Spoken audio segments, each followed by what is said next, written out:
여러분, 지금부터 하는 이야기는 여러분의 인생을 완전히 바꿔놓을 겁니다. 과장이 아닙니다.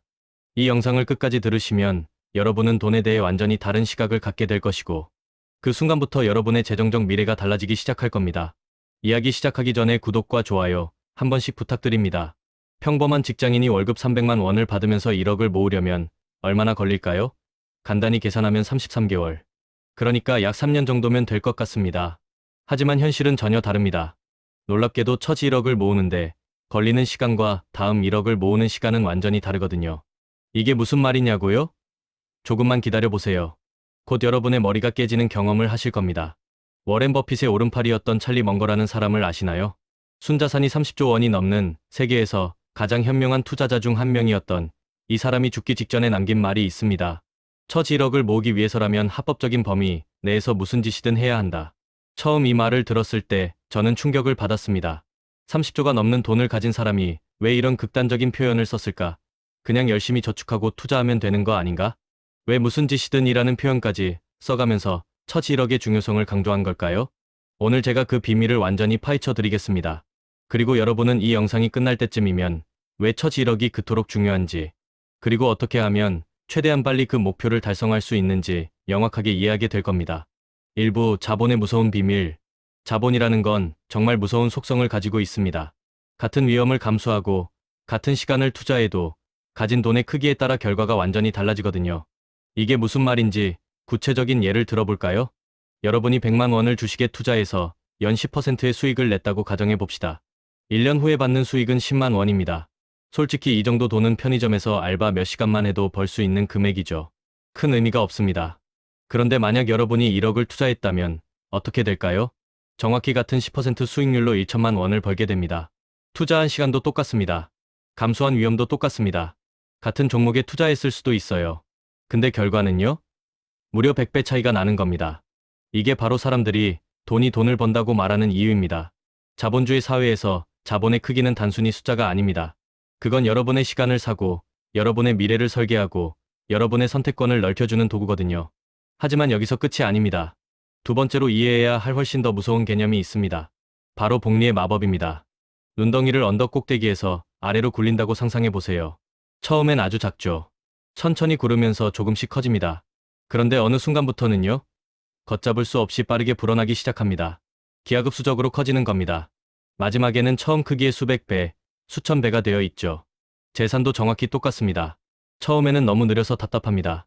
하지만 일정 지점을 넘어서는 순간 믿을 수 없는 속도로 불어나기 시작합니다. 자, 이제 구체적인 숫자로 들어가 볼까요? 이 부분이 정말 충격적입니다. 여러분의 통장에 당장 찍히는 숫자를 보여드릴 테니까 집중해 주세요.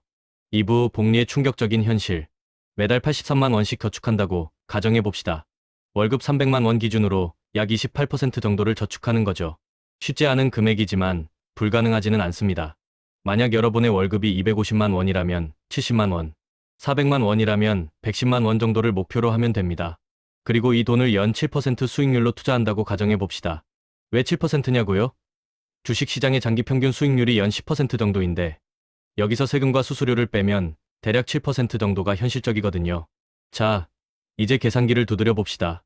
첫 1억을 모으는데 얼마나 걸릴까요? 정답은 7년 10개월입니다. 거의 8년이 걸리는 거죠. 꽤 오래 걸리네요. 그렇죠? 그렇다면 10억을 모으려면 78개월, 그러니까 거의 80년이 걸릴까요? 절대 아닙니다. 여기서부터 정말 미친 일이 벌어집니다. 실제로 계산해보면 충격적인 결과가 나오거든요. 첫 1억을 모으는 데는 7년 10개월이 걸렸습니다. 그런데 다음 1억, 그러니까 1억에서 2억까지 가는 데는 딱 5년 1개월밖에 안 걸립니다. 거의 3년이나 줄어든 거예요. 왜 그럴까요? 이미 모아둔 1억이 여러분을 위해 열심히 일하고 있기 때문입니다. 여러분은 여전히 매달 83만 원씩 추가로 넣고 있고, 동시에 그 1억이 연 7%씩 불어나고 있는 거죠. 1억의 7%면 700만 원입니다. 여러분이 아무것도 안 해도 1년에 700만 원이 생기는 겁니다. 자, 계속 가볼까요? 2억에서 3억까지는 얼마나 걸릴까요? 3년 9개월입니다. 또 줄어들었죠. 3억에서 4억까지는 3년, 4억에서 5억까지는 고작 2년 6개월이면 됩니다. 보이시나요? 점점 빨라지고 있습니다. 마치 눈덩이가 굴러가는 것처럼요. 여러분이 해야 할 일은 매달 83만 원씩 저축하는 것뿐인데 돈이 불어나는 속도는 기하급수적으로 빨라지는 겁니다. 더 미친 건 이겁니다. 9억에서 10억까지 가는데 걸리는 시간이 얼마인지 아세요? 고작 1년 3개월입니다. 15개월밖에 안 걸려요. 첫 1억 모을 때 걸린 시간의 15%만 있으면 되는 거죠. 시간으로 환산하면 더 명확해집니다. 첫 1억을 모으는데 걸린 7년 10개월은 전체 기간의 25.5%를 차지합니다. 그 말은 나머지 9억을 모으는 데는 74.5%의 시간이 걸린다는 뜻이죠. 이게 무슨 의미냐면 부를 축적하는 과정에서 가장 고통스럽고 힘든 시기가 바로 처음이라는 겁니다. 첫 1억만 넘기면 다음 1억은 훨씬 쉽게 모을 수 있거든요. 그 다음 1억은 더 쉽고 그 다음은 더더욱 쉬워집니다. 이 통계가 우리에게 알려주는 핵심은 명확합니다. 만약 첫 1억을 7년 10개월이 아니라 5년 만에 모을 수 있다면 우리는 부를 축적하는데 훨씬 더 많은 시간을 확보할 수 있습니다. 모든 마찰과 고통은 시작 구간에 집중되어 있거든요. 그래서 찰리 먼거가 첫 1억을 위해서라면 무슨 짓이든 해라고 말한 겁니다. 그건 범죄를 저지르라는 게 아니라 첫 1억을 모으는 동안에는 모든 여가 시간, 모든 여유, 자금, 모든 에너지를 오직 그 목표에 집중하라는 의미입니다. 3-2030세대가 놓치고 있는 것. 요즘 2030세대를 보면 비슷한 패턴이 보입니다. 즉각적인 만족을 추구하는 문화에 익숙하거든요. 맛있는 음식, 새로운 옷, 멋진 자동차, 해외 여행. 이런 것들을 소비하면서 지금 이 순간의 행복을 누리는 데 집중하죠. 저는 이해합니다. 정말로요. 우리는 하루하루 치열하게 일하고 있고 주말이 되면 그 스트레스를 풀고 싶은 게 당연하니까요. 인스타그램을 열면 친구들은 다 좋은 레스토랑에서 식사하고 제주도 여행 가고 새 차를 자랑하고 있잖아요. 나만 뒤처지는 것 같은 기분이 들죠. 그런데 문제는 이런 지출의 장기적인 결과를 생각하지 않는다는 겁니다. SNS를 보면 누구나 그럴싸한 라이프 스타일을 보여주면서 돈을 쓰고 있는 것처럼 보이는데 실제로 순자산이 1억에 근접한 사람은 극소수입니다. 통계를 보면 30대 평균 순자산이 6천만 원 정도라고 하는데 이것도 부동산 자산을 포함한 숫자거든요. 순수하게 금융자산만 따지면 훨씬 적습니다. 대부분은 현재를 위해 미래를 담보로 잡고 있는 거죠. 할부로 차를 사고 카드 돌려막기를 하고 적금은 깨고 이런 식으로 살다 보면 40대, 50대가 되어서도 여전히 똑같은 자리에 있게 됩니다. 아니, 어쩌면 더 뒤처져 있을 수도 있죠. 물론 저도 여러분이 인생을 즐기면서 살아야 한다는 데는 동의합니다. 생활비는 여전히 비싸고 우리는 행복을 추구할 권리가 있으니까요. 매일매일 공공하게 살라는 게 아닙니다. 하지만 동시에 우리가 쓰는 모든 돈에 대해 합리적인 판단을 내려야 한다고 생각합니다. 특히 첫 1억을 모으기 전에는 더욱 그렇죠. 첫 1억이 얼마나 중요한지 이해하고 나면 금요일 밤 술자리나 충동적인 쇼핑, 최신 유행 옷이나 필요 이상으로 비싼 자동차에 대한 여러분의 인식이 완전히 바뀔 겁니다. 왜냐하면 1억을 모으기 전에는 모든 돈의 가치가 훨씬 더 크다는 걸 이해하게 되거든요.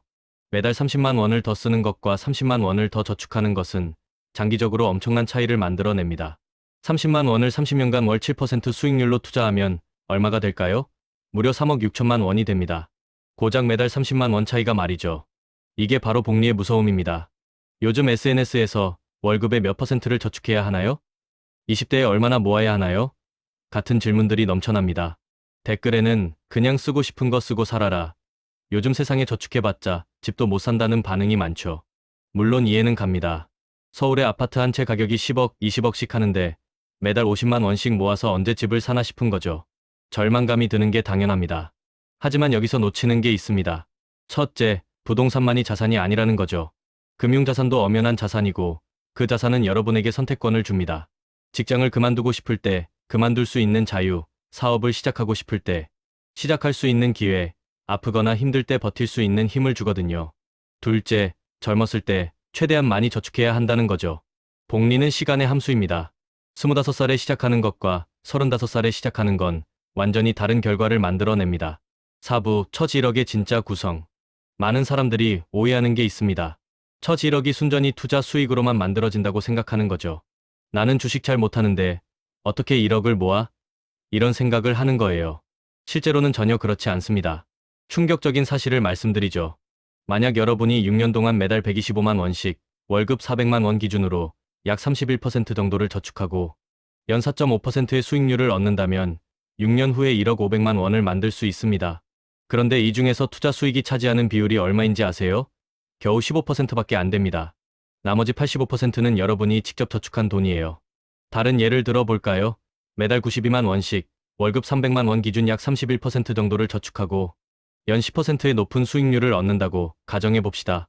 7년 후에 1억을 모을 수 있는데 이 중에서 67%는 여러분이 직접 저축한 돈이 있고 나머지 33%만 투자 수익입니다. 여기서 알 수 있는 건 뭡니까? 첫 1억의 대부분은 투자 수익이 아니라 여러분의 저축으로 만들어진다는 겁니다. 그러니까 나는 투자를 잘 못해서 1억을 못 모을 것 같아라고 생각할 필요가 없어요. 오히려 중요한 건 꾸준히 저축하는 습관입니다. 투자는 그 다음 문제예요. 물론 투자를 아예 안 하라는 게 아닙니다. 연 7%든 10%든 투자 수익이 있으면 훨씬 빨리 목표에 도달할 수 있으니까요. 하지만 투자를 못한다고 해서 포기할 필요는 없다는 겁니다. 결국 첫 1억을 빨리 모으려면 세 가지가 필요합니다. 현명하게 돈을 쓰고, 덜 쓰고, 더 많이 버는 것. 이 세 가지죠. 5-1억을 빨리 모으는 세 가지 전략. 그렇다면 구체적으로 어떻게 하면 1억을 더 빨리 모을 수 있을까요? 제가 세 가지 검증된 전략을 알려드리겠습니다. 이 전략들은 더 밀리어네어 넥스트 도어라는 유명한 책에서 나온 방법들인데 실제로 백만장자가 된 수백 명의 평범한 사람들을 연구해서 나온 결과입니다. 첫 번째 전략 공격력을 높여라. 농구나 축구 같은 스포츠를 생각해보세요. 아무리 수비를 잘해도 점수를 못 내면 이길 수 없죠. 좋은 공격이 있어야 점수를 낼 수 있습니다. 재정 관리도 마찬가지입니다. 1억을 최대한 빨리 모으려면 소득을 늘려야 합니다. 여러분이 매일, 매달, 매년 벌어들이는 돈의 양을 증가시키는 데 집중해야 하는 거죠. 현재 소득 수준이 얼마든 상관없습니다. 월급이 200만 원이든 500만 원이든. 중요한 건 지금보다 더 많이 버는 방법을 끊임없이 고민하고 실행하는 겁니다. 소득을 늘리는 방법은 여러 가지가 있습니다. 새로운 자격증을 따거나 교육을 받을 수 있습니다. 부업이나 프리랜서 일을 시작할 수도 있죠. 더 좋은 조건의 회사로 이직하는 것도 방법입니다. 주식이나 부동산에 투자해서 수익을 낼 수도 있고요. 혹은 고소득 기술을 개발하는 데 집중할 수도 있습니다. 핵심은 여러분의 시간과 에너지를 부를 축적하는 데 사용해야 한다는 겁니다. 퇴근 후에 넷플릭스 보면서 시간을 보내는 대신 온라인 강의를 듣거나 부업을 할 수 있어요. 주말에 친구들과 술 마시는 대신 프리랜서 프로젝트를 진행할 수 있죠. 저는 여러분이 인생을 즐기지 말라는 게 아닙니다. 하지만 첫 1억을 모으는 동안만큼은 그 5년에서 7년 동안만큼은 조금 더 집중할 필요가 있다는 겁니다. 책의 저자들은 순자산 100만 달러가 넘는 미국인 수백 명을 연구했는데 놀랍게도 이들 대부분은 그냥 평범한 사람들이었습니다. 의사나 변호사 같은 고소득 전문직도 일부 있었지만 대부분은 교사, 엔지니어, 중소기업 사장, 심지어 트럭 운전사도 있었어요. 특별히 높은 수입이 있었던 것도 아니고 그냥 일관된 재정 습관을 가지고 있었을 뿐이죠. 그들은 소득을 꾸준히 늘리는 데 집중했고 그 소득의 상당 부분을 저축하고 투자했습니다. 두 번째 전략 방어력을 높여라. 공격만 잘한다고 돈이 모이지 않습니다. 아무리 많이 벌어도 다 써버리면 소용없거든요. 그래서 방어가 필요합니다. 여기서 방어적이라는 말은 돈을 전략적으로 적게 쓴다는 의미입니다. 예산을 세우고 지출을 계획하고 불필요한 소비를 줄이는 거죠. 특히 우리가 너무 많은 돈을 쓰는 재량적 카테고리를 찾아내서 줄여야 합니다. 예를 들어 작년에 외식에 얼마를 썼는지 아시나요? 배달 음식에는요? 택시비는요? 구독 서비스는요? 대부분의 사람들은 모를 겁니다. 그냥 대충 많이 쓴 것 같긴 한데 라고 생각하죠. 그런데 책에 나온 백만장자들은 정확히 알고 있었습니다. 그들이 구두쇠였던 건 아닙니다. 단지 자신의 지출을 통제할 필요가 있다는 걸 알았던 거죠. 실제로 가계부를 써보면 놀라운 사실을 발견하게 됩니다. 내가 이렇게 많이 썼어 싶은 항목들이 꼭 나와요. 한 달에 커피값만 15만 원, 배달 음식에 30만 원, 택시비에 20만 원. 이런 식으로 작은 지출들이 모이면 한 달에 수십만 원이 나갑니다. 이걸 줄이는 게 방어입니다. 커피를 끊으라는 게 아니라 하루에 2잔 마시던 걸 한 잔으로 줄이는 거예요. 주 3회 시키던 배달 음식을 주 1회로 줄이는 거죠. 완전히 포기하는 게 아니라 빈도를 조절하는 겁니다. 특히 큰 지출 항목을 줄이는 게 효과적입니다. 집, 차, 보험. 이 세 가지가 대부분 사람들의 최대 지출 항목이거든요. 주거비는 소득의 30% 이내로 유지하는 게 이상적입니다. 월급이 300만 원이면 월세나 대출 이자로 90만 원 이상 나가면 안 된다는 거죠. 물론 서울에서는 쉽지 않겠지만 가능하면 이 기준을 지키려고 노력해야 합니다. 차는 자신의 소득 수준에 맞는 걸 선택해야 합니다. 연봉의 50%가 넘는 차를 사거나 무리한 할부로 매달 100만 원 이상 나간다면 그건 과소비죠. 신차든 중고차든 중요한 건 현금 흐름을 압박하지 않는 선에서 구매하는 겁니다. 보험은 필요한 것만 가입하고 과도한 보장은 피해야 합니다. 보험 설계사가 권하는 대로 이것저것 다 들면 매달 보험료만 수십만 원씩 나가요. 정말 필요한 건 실손보험과 기본적인 사망보험 정도입니다. 끼도 큰 부분을 차지합니다. 외식을 줄이고 집에서 요리하면 한 달에 수십만 원을 절약할 수 있습니다. 처음엔 귀찮을 수 있지만 습관이 되면 오히려 건강에도 좋고 돈도 아낄 수 있죠. 주말에 일주일치 식재료를 사서 미리 요리해 두면 평일에도 편하게 먹을 수 있습니다. 세 번째 전략, 돈의 효율성을 극대화하라. 한국에 사는 우리는 정부가 우리 월급의 상당 부분을 가져간다는 걸 알고 있습니다. 소득세, 건강보험료, 국민연금 등등 합치면 엄청난 금액이 나가죠. 월급이 300만 원이면 실수령액은 260만 원 정도밖에 안 됩니다. 40만 원이나 빠져나가는 거예요. 하지만 세금을 줄일 수 있는 합법적인 방법들이 있습니다. 연금저축, IRP, ISA 같은 세금 혜택 계좌를 활용하는 겁니다. 연금저축 계좌를 사용하면 연간 400만 원, 그러니까 월 33만 원 정도까지 납입할 때 최대 66만 원의 세액공제를 받을 수 있습니다. IRP를 추가로 사용하면 최대 700만 원, 월 58만 원까지 공제받을 수 있고 둘을 합쳐서 최대 115만 5천 원까지 돌려받을 수 있죠. 115만 원이면 작은 돈이 아닙니다. 이걸 다시 투자하면 여러분의 순자산은 훨씬 빠르게 불어날 겁니다. 매년 115만 원씩 30년간 연 7%로 투자하면 1억 원이 넘게 모입니다. 정부가 돌려준 돈만으로도 말이죠. ISA 계좌도 유용한데 일반형은 200만 원까지, 서민형은 400만 원까지 비과세이고 초과분에 대해서는 9.9%의 분리과세를 적용받습니다.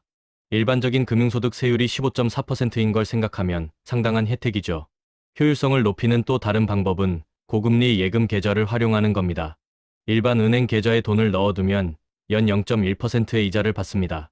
거의 없는 거나 마찬가지죠. 그런데 요즘은 3%에서 4%의 이자를 주는 예금 상품들이 많습니다. 카카오뱅크, 토스뱅크, K뱅크 같은 인터넷 은행들이 좋은 금리를 제공하거든요. 당장 사용하지 않을 돈은 이런 계좌로 옮기는 게 훨씬 효율적입니다. 1천만 원을 0.1% 계좌에 넣어두면 1년에 1만 원을 받습니다. 하지만 4% 계좌에 넣어두면 40만 원을 받아요. 똑같은 돈인데 39만 원 차이가 나는 겁니다. 6-1억을 모으는 과정의 진짜 의미. 여기서 한 가지 더 강조하고 싶은 게 있습니다.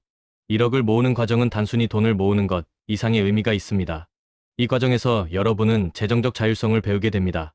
충동적인 소비를 참는 법, 장기적인 목표를 위해 현재를 희생하는 법, 돈을 현명하게 운용하는 법을 익히게 되는 거죠. 많은 사람들이 복권을 사거나 일확천금을 꿈꿉니다. 로또 한 번만 당첨되면 모든 게 해결될 텐데 이런 생각을 하죠. 하지만 국내 로또 1등 당첨자를 추적 조사한 결과 약 40% 이상이 5년 안에 당첨금 대부분을 탕진하거나 파산했다고 합니다. 왜 그럴까요? 그들은 돈을 관리하는 능력을 키우지 않았기 때문입니다. 갑자기 큰 돈이 생겨도 그걸 어떻게 지켜야 하는지, 어떻게 불려야 하는지 모르는 거죠. 돈을 다루는 그릇이 준비되지 않은 상태에서 큰 돈이 들어오면 그 돈은 그냥 흘러나가 버립니다. 반면에 첫 1억을 천천히, 꾸준히 모은 사람은 다릅니다. 그 과정에서 재정관리 능력이 자연스럽게 향상되거든요.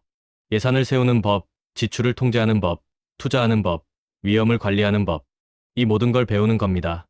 그래서 1억을 모은 사람은 10억을 만들 수 있고 10억을 만든 사람은 100억도 만들 수 있습니다. 그릇이 커진 거예요.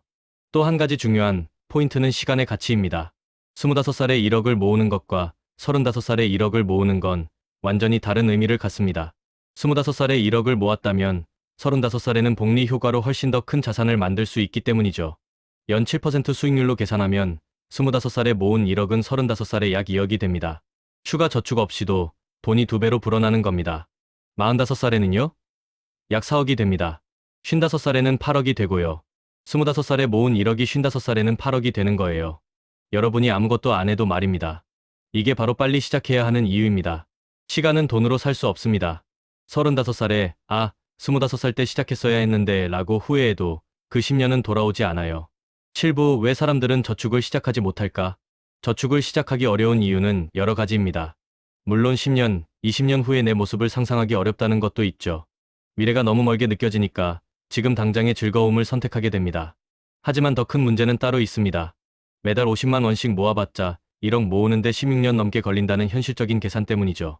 은행 금리가 3%에서 4% 수준인데 물가 상승률이 비슷하거나 더 높으니 실질적으로 돈이 거의 불어나지 않는다는 느낌을 받습니다.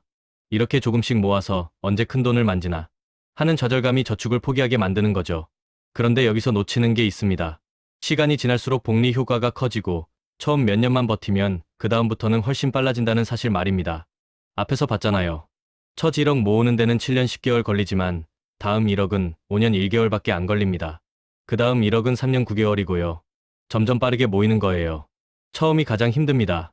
처음 23년은 정말 답답해요. 매달 80만 원씩 넣어도 통장에는 고작 2천만 원, 3천만 원밖에 안 보이니까요. 이게 뭐야? 이렇게 해서 언제 1억을 모으지? 싶죠. 하지만 4년차, 5년차가 되면 달라집니다. 통장에 5천만 원, 6천만 원이 보이기 시작하고 이자 수익도 눈에 띄게 늘어납니다. 6천만 원의 7%면 420만 원이에요. 여러분이 한 달 저축하는 금액의 5개월치가 자동으로 생기는 겁니다.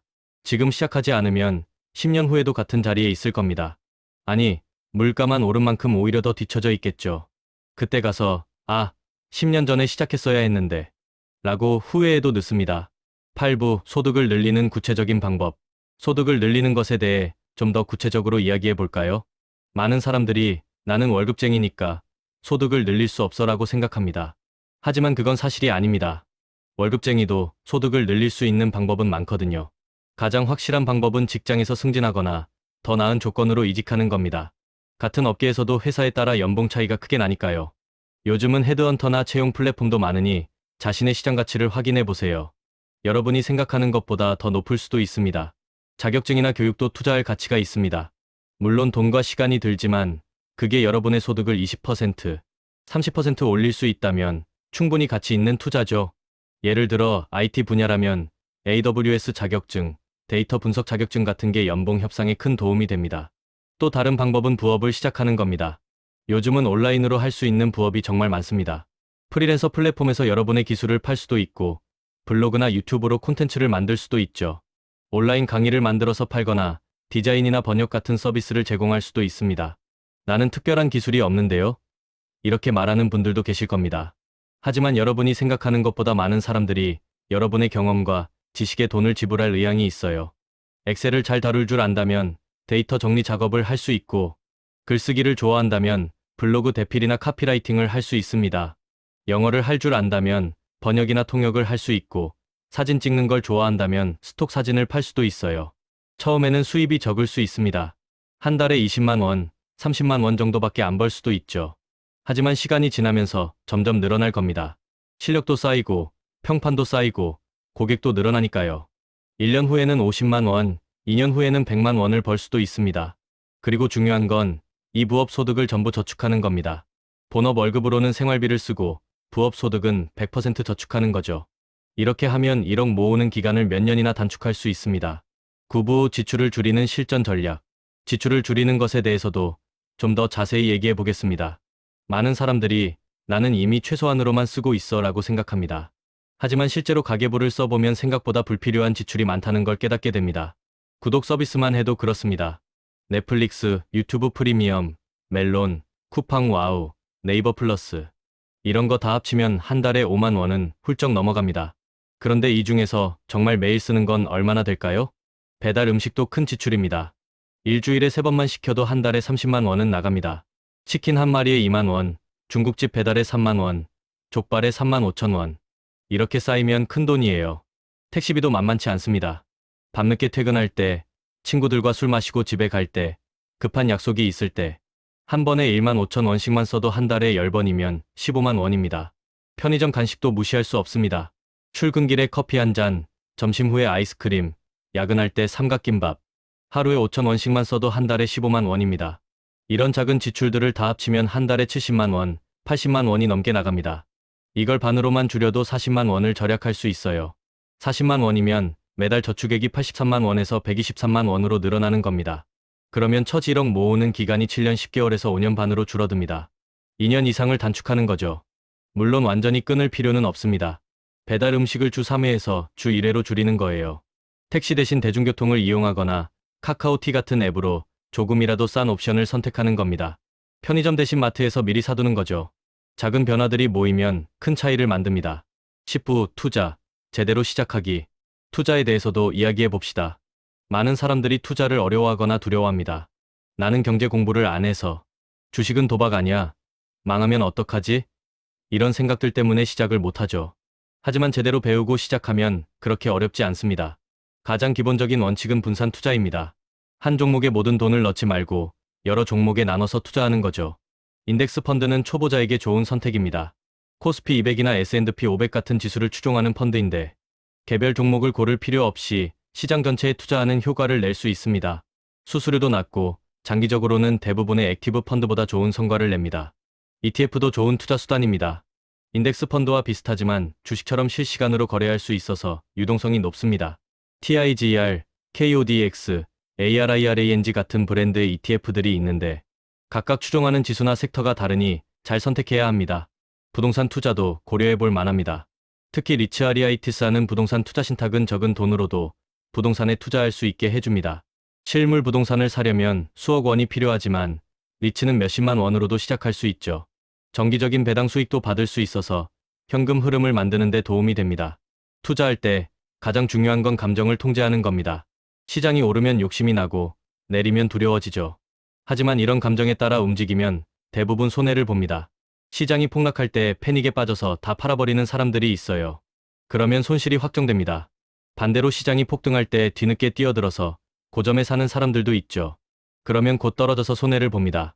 장기적인 관점을 유지하고 일관된 전략을 고수하는 게 중요합니다. 매달 정해진 금액을 꾸준히 투자하는 적립식 투자가 좋은 방법입니다. 시장이 오르든 내리든 상관없이 매달 같은 금액을 투자하는 거죠.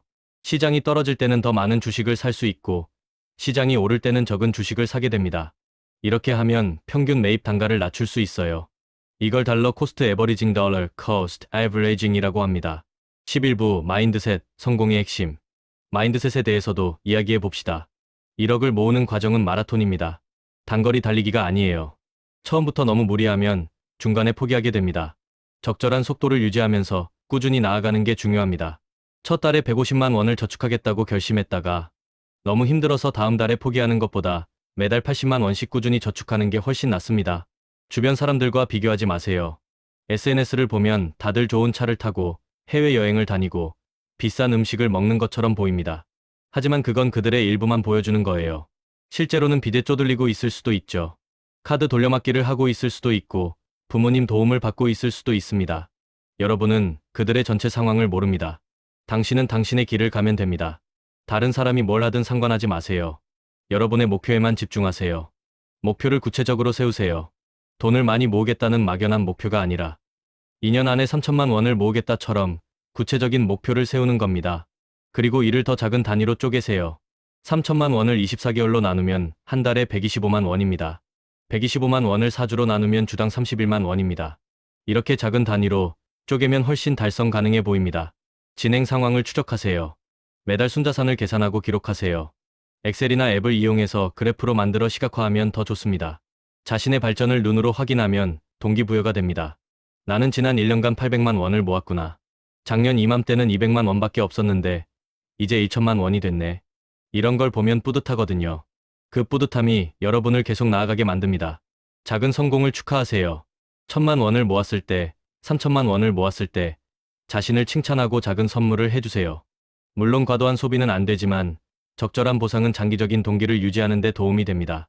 1천만 원 모았을 때 맛있는 저녁 한 끼, 3천만 원 모았을 때 주말 여행, 5천만 원 모았을 때 갖고 싶던 물건 하나. 이런 식으로 작은 보상을 주는 거죠. 이게 있어야 장기전을 버틸 수 있습니다. 12부 관계와 건강. 잊지 말아야 할 것들. 주변에 좋은 영향을 주는 사람들과 어울리세요. 재정적으로 현명한 사람들과 시간을 보내면 그들의 습관과 사고방식이 자연스럽게 전이됩니다. 나도 저축해야지. 나도 부업 시작해볼까. 나도 투자 공부를 해야겠다. 이런 생각들이 자연스럽게 들게 되는 거죠. 반대로 항상 돈을 쓰고 소비를 부추기는 사람들과 어울리면 여러분도 그렇게 되기 쉽습니다. 오늘 한잔하자. 신상 나왔는데 같이 사러 가자. 이번 주말에 제주도 가자. 이런 제안들이 계속 들어오면 거절하기 힘들거든요. 물론 이런 친구들을 끊으라는 게 아닙니다. 다만 빈도를 조절하라는 거죠. 매주 만나던 걸 2주에 한 번으로 줄이는 겁니다. 그리고 만날 때도 돈 덜 드는 방식으로 만나는 거예요. 비싼 레스토랑 대신 집에서 요리해서 같이 먹거나 카페 대신 공원에서 산책하는 식으로요. 건강을 챙기세요. 돈을 모으는 건 중요하지만 건강을 해야 버신 돈도 쓰실 수 있으니까요. 오늘 이야기 어떻게 들으셨나요? 조금이라도 도움이 되셨다면 구독과 좋아요 부탁드립니다. 다음 시간에 또 좋은 내용으로 찾아뵙겠습니다.